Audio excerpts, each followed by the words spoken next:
Assalamu alaikum grade 6. How are you all? I hope you all are fine and you are having a great time with your family. Grade 6, we are going to start our new chapter, and chapter name is Body Movement in Animals. Grade 6, all of you know that when we talk about living things, it always means that living things move from one place to another.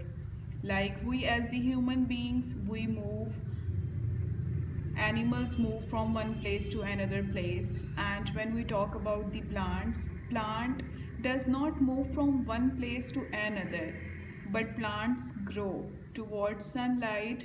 They move in the form of growth, they move in the form of, like you see that their leaves move toward the source of light where there is sun present.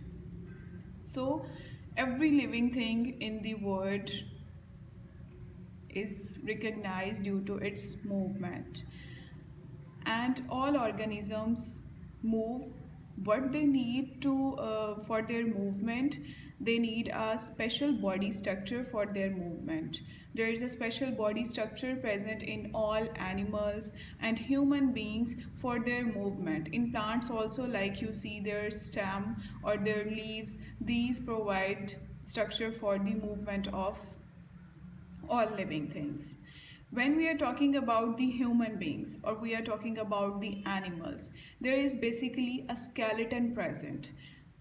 And a skeleton, what is a skeleton? Skeleton is basically a structure that contains bones, made up of bones. That is the skeleton. And if you see, your body also have a skeleton and animals also have a skeleton, and that skeleton helps human body and animals to move. And after skeleton there is present cartilage, and there is present bones. Bones are basically the hard part in our present, and that is non flexible, that does not move, that is non flexible. And there is cartilage. Cartilage is the softer bone, that is softer than the bone, that is flexible also. And when bones plus cartilage collectively they become together, then they form a skeletal system. Now, what is the role of bone in a human body? Bone basically give shape to the human body. Like you see on your hand, you have fingers and skin also. And in your finger there are bones present. If there are no bones present, you cannot make your fingers move, and there will be no shape of your hand if you don't have bones present in it. Like this, all body part have bones, and bones provide shape and make the structure of the body. And bones also help in the movement. Like I am moving my fingers, like you walk, you move your body. This is because you have the bones in your body. Animals also have bones, that's why they can move.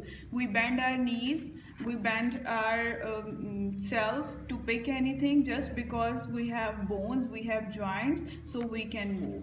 And we have 206 bones. This you also learned previously in your previous classes, that we have 206 bones. And then a skeleton consists of basically 4 parts: skull, backbone, rib cage, and then girdles and limb bones. These are the 4 parts of the skeleton system. These 4 parts together combine and make skeletal system. What you have to do today is, you have to do reading of page 101 till here page 102, and you have to do this activity. Do all animals have bones in their body? You can use internet service, you can ask from your parents or your teacher. You have to write these questions on your rough registers, school registers, and you have to write these answer as your homework. Do all animals have bone in their body? First you will write this question and its answer.